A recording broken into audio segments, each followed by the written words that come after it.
Hi, my name is Désirée Reynolds. I'm a writer, a creative writing tutor, editor, and my first book came out with People Tree Press in 2013. It's called Seduce.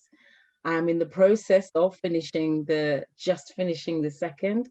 I've had numerous short stories published, both online and in print, and I'm happy to be doing this interview.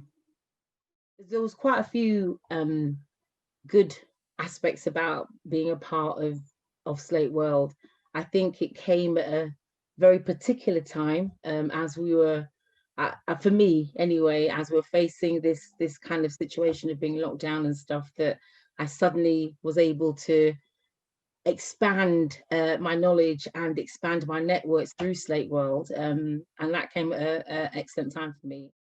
There is more and more talk about diversity and what diversity actually means nowadays.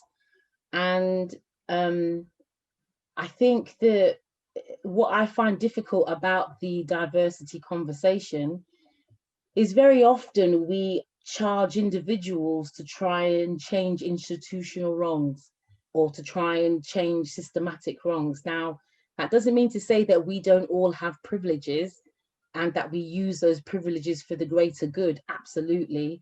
I used to work for a charity that was specifically about people seeking asylum and people being treated badly by the hostile environment.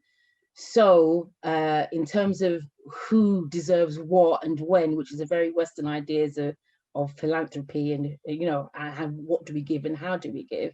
Um, but I myself have, whilst I am a Black woman living up north with two kids with learning differences, I still have privilege. I have citizen privilege, so I understand that, and I want to do my best to try and counteract that, and that's what I can do.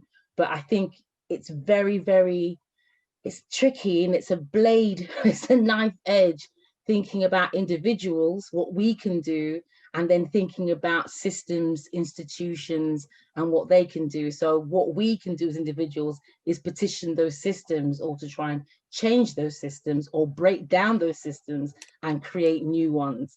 I think that when we start to talk about the individual, this is where things can fall apart. And if we don't think about community, or that it becomes a bigger struggle, then that one person, that one white person who is in your circle that you can talk to about these things, and you tell them what's going on, if it'll be them to do the struggle with the institution. Because again, I think diversity ends up being somehow the burden of Black people and brown people in order to bring it somehow. And I don't think that's right or fair, or that it works. We know that representation doesn't work. Just having a Black person or a brown person or somebody that's LGBTQ in a situation, in a position of power, doesn't necessarily mean that diversity is taking place or that change is going to happen. And it's a burden. It's a burden that cannot be bared by the individual, and it has to be in some point shared.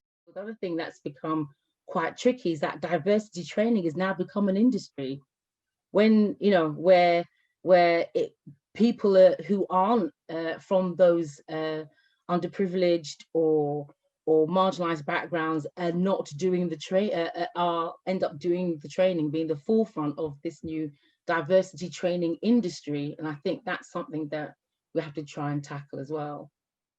Rather than thinking about diversity, should we not be talking about equity instead, and what that means to the individual, to the artist, to the creatives, to the freelancers?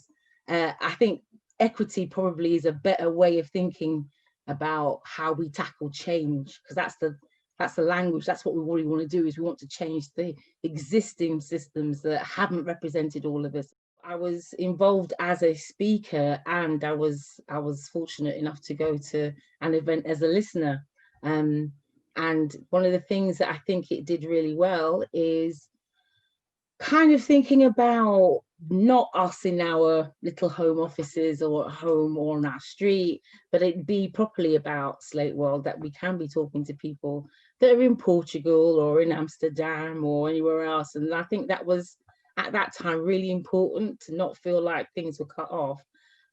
Also the people that I spoke to, and managing to, I shared my my part. My program was with Joe Williams. He's amazing, brilliant historian, local historian, community historian. I love that about him.